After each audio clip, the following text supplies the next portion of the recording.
जय सिया राम। आप सभी को मेरा प्रणाम।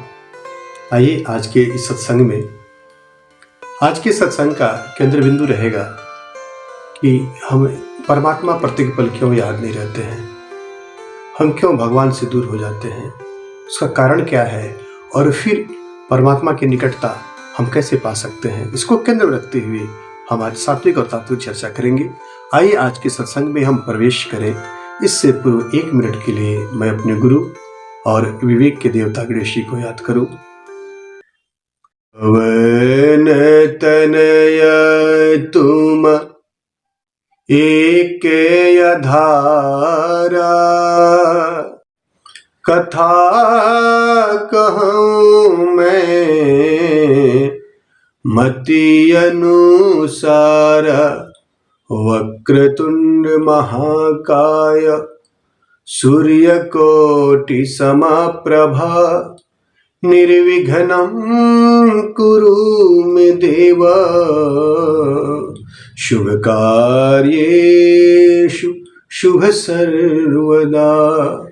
गुरु ब्रह्मा गुरु विष्णु गुरुदेव महेश्वर, गुरु साक्षात परम ब्रह्मा, तस्मै श्री गुरुवे नमः, तस्मै श्री गुरुवे नमः।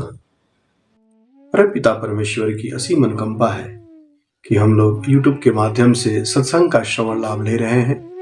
आइए आज के सत्संग में जो हमारा केंद्र बिंदु है कि परमात्मा के होके भी हम परमात्मा से दूर क्यों हो जाते हैं, उसकी कारण क्या है और फिर उसका उपाय क्या है कि हम उस परमात्मा की निकटता को हम एहसास करें, क्या माध्यम है। तो हम सभी जानते हैं कि हम सब लोग परमपिता परमेश्वर के ही पुत्र हैं, फिर भी यह बोध हमेशा बना नहीं रहता है, क्योंकि यह माया में जब जीव अवतरण लेता है इस पृथ्वी लोक पे, जिसको भूलोक भी कहा गया है, तो आते ही जन्म लेने के साथ ही हम माया इतना प्रबल है कि हमें सब कुछ भुला देता है। माया हमारा जो परमात्मा के रूपी जो बंधन है उसको काट करके माया के बंधन में बांध देता है।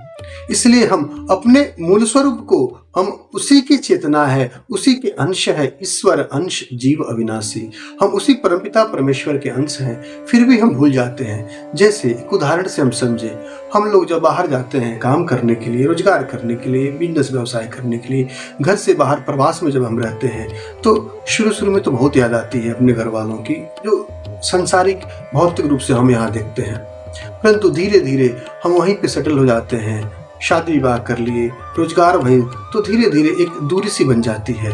हम साल 2 साल 4 साल पे कभी आते हैं घर। एक ऐसे ही जब हम उस परम तत्व परमात्मा से बिछुड़कर पृथ्वी लोक पे आते हैं तो धीरे धीरे हम उनको भूलने लगते हैं। बचपन तक हमें याद आता है, जैसे हमारी बुद्धि होने लगती है, हम किशोरावस्था में प्रवेश करते हैं और माया प्रबल होने लगती है, वैसे वैसे परमात्मा तत्व हमसे दूर होने लगता है, ईश्वर तत्व हमसे दूर होने लगता है। और वही कारण है कि हम फिर इसी जन्म के झंझट में, इसी जंजाल में, संसार रूपी बंधन में हम बंध जाते हैं और फिर अपने घर हम नहीं जा पाते हैं। क्योंकि शंकराचार्य महाराज ने तो कहा है, पुनरपि जननम पुनरपि मरणम, पुनरपि जननी जठरे शयनम, इह संसारे बहु दुस्तारे, कृपया पारे पाहि मुरारे। पुनरपि जन्म, बार बार जन्म लेना, बार बार मरण लेना, और इसी चक्कर में हम लग जाते हैं और फिर अपना जो मूल निवास स्थान है, जहाँ से हम आए हैं, अपने नेटिव प्लेस को हम भूल जाते हैं और इसी में हम इसी माया में रह करके बार बार इस संसार में बहुत तरह के दुख को और कष्ट को हम भोगते रहते हैं। तो यही कारण है, परंतु हम क्या करें, हम जीव हैं, हम इससे मुक्ति कैसे हो पाए। तो एक तो कारण है कि कर्म बंधन, जो हम कर्म ऐसे करते हैं तो बंधन बांध देता है, प्रत्येक कर्म का फल हमें भोगना ही पड़ता है और भोगने के लिए हमें बार बार जन्म लेना पड़ता है। तो हम कर्म का सुधार करें, और कर्म का सुधार कैसे करें, तो एक और हमारे शास्त्र हमको आदेश देते हैं, सत्संगत्वे निस्संगत्वं निस्संगत्वे निर्मोहत्वं निर्मोहत्वे निश्चलतत्वं निश्चलतत्वे जीवन मुक्तिः निश्चलतत्वे जीवन मुक्तिः।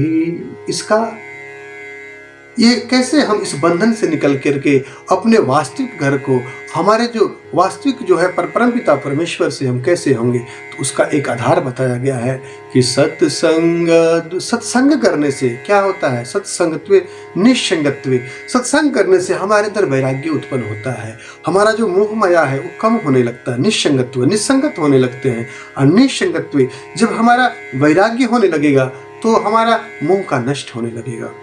निस्संगत्वे निर्मोहत्वे, बिना मोह हमारे ऊपर कम होने लगेगा, और फिर जब मोह कम होने लगेगा तब हमें निश्चल तत्व, जो अटूट तत्व है, निश्चल है, जो परम तत्व है, उसके प्रति निश्चल जीवन मुक्ति वो तत्व मिलने लगेगा, और तत्व मिलने से हमारा जीवन मुक्त होने लगेगा, और हम फिर मुक्त होकर के इस भाव बंधन से, इस जंजाल से, इस दुख रूपी सागर से निवृत्ति हम पाने लगेंगे। तो ऐसा दो सूत्र के माध्यम से हम लोग ये समझें कि ये संसार में जो हमें सुख दिख रहा है वो सुख है नहीं। कोई व्यक्ति यहाँ नितांत सुखी नहीं हो सकता है, कोई भी व्यक्ति यहाँ पे आनंद में नहीं रह सकता है, सुख दुख पालना ही पड़ेगा, ये द्वंद्व भाव में जीना ही पड़ेगा हमें। तो इससे मुक्ति के उपाय भी हमारे शास्त्रों में कहे गए हैं। जहाँ तक हो सके हम सत्संग करें, और इसके भी 4 माध्यम बताए गए हैं कि हम उस परम तत्व से परमात्मा को प्रत्येक पल कैसे याद करें, क्योंकि जब प्रत्येक पल हम याद करेंगे तभी हमसे कोई पाप नहीं होगा। जब हमसे कोई पाप नहीं होगा तो कर्म बंधन हमें बांध नहीं सकेगा। तो उसके 4 आधार बताए गए शास्त्रों में, एक तो नाम, दूसरा रूप, तीसरा लीला और चौथा धाम। चारों माध्यम है।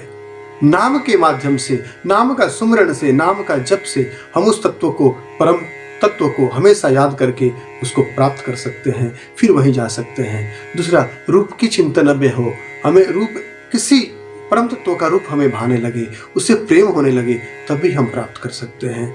तीसरा, उसकी लीला, लीला में सत्संग, जिससे भगवान की लीला का ही श्रवण करना, राम कथा सुनना, भागवत कथा सुनना, शिव महापुराण, कोई भी भगवान तत्व की कथा सुनना, ये हमें इस मोह माया से मुक्त कर सकता है, और हमें प्रत्येक पल उनकी याद दे सकता है, ताकि हम उनके पास फिर जा सकें।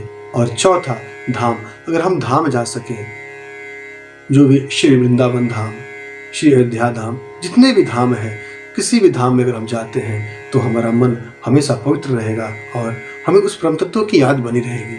याद विस्मृति होने के कारण ही हम दूर होने लगते हैं। प्रत्येक पल हमको इनको याद करें, इसके लिए सत्संग करें, नाम का आश्रय लें, या रूप में हम डूबे रहें, या फिर हम धाम का आश्रय लें। ये 4 माध्यम है। इस माध्यम के द्वारा भी हम उस तत्व को हमेशा अपने पास रख सकते हैं। हमारे पास है ही, कहीं बाहर भी नहीं, हमारे अंदर ही है, परंतु माया के कारण हम उसका दर्शन नहीं कर पा रहे हैं। और इस प्रक्रियाओं के द्वारा, इनके द्वारा धीरे धीरे माया कम होने लगेगा और वो तत्व जागृत होने लगेगा।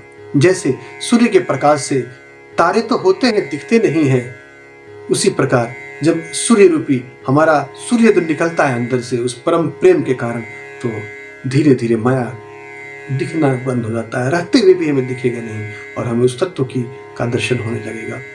तो आइए हम, हमारे सब के अंदर उस तत्व की प्राप्ति हो, और परम भगवान से, परम पिता परमेश्वर से हम विनती करें कि हमारे अंदर ऐसा सौभाग्य हमें मिले कि हमें इनमें से किसी का भी सानिध्य मिले, किसी का भी आश्रय मिले, तो हमारा जीवन धन्य हो सकता है। ये राम कृपा बिनु सुलभ न सोई, राम की कृपा से ही होता है। तभी तो गोस्वामी जी लिखते हैं कि बिनु सत्संग, बिनु सत्संग, बिनु सत्संग विवेक न होई, राम कृपा बिनु सुलभ न सोई, राम कृपा बिनु सुलभ न सोई। गोस्वामी जी तो लिखते हैं कि बिनु सत्संग विवेक नहीं हुई, बिना सत्संग का विवेक नहीं होता है। और विवेक क्या करता है? विवेक हमें बुरे कर्मों अच्छे कर्मों का भेद बताता है, तब जाकर के हम बुरे कर्मों से बचे रहते हैं, अच्छा स्वधर्म में जाते हैं, और स्वधर्म होने से ही हम बंधन से मुक्त हो सकते हैं। परंतु ये प्राप्त कैसे होता है? तो राम की कृपा के बिना सुलभ न हुई। ये राम की कृपा, जब भी हम कहीं जाए, ईश्वर को याद करें, तो सिर्फ हम यही मांगे कि हे भगवान, मुझे सत्संग की प्राप्ति हो, मुझे आपकी कथा का सुनने का सौभाग्य मिले, मुझे आपके नाम में रस मिलने लगे, मुझे आपके धाम पे जाने का अवसर मिले, और आपके रूप का हमें दर्शन मिले। इस तरह हम मांग करें, ताकि हम इस जो परम तत्व है, जो हमारा अंतिम लक्ष्य, उसको हम प्राप्त कर सकें। आइए इन्हीं कुछ शब्दों के द्वारा, श्लोकों के द्वारा और चौपाइयों के माध्यम से आज के सत्संग को हम यही विराम देते हैं। आप सभी को कहीं मार्गदर्शन देना हो, मुझे कुछ बताना हो, तो आपका स्वागत है। आइए आपसे विदा लेता हूँ। आप सभी को प्रणाम। जय सिया राम।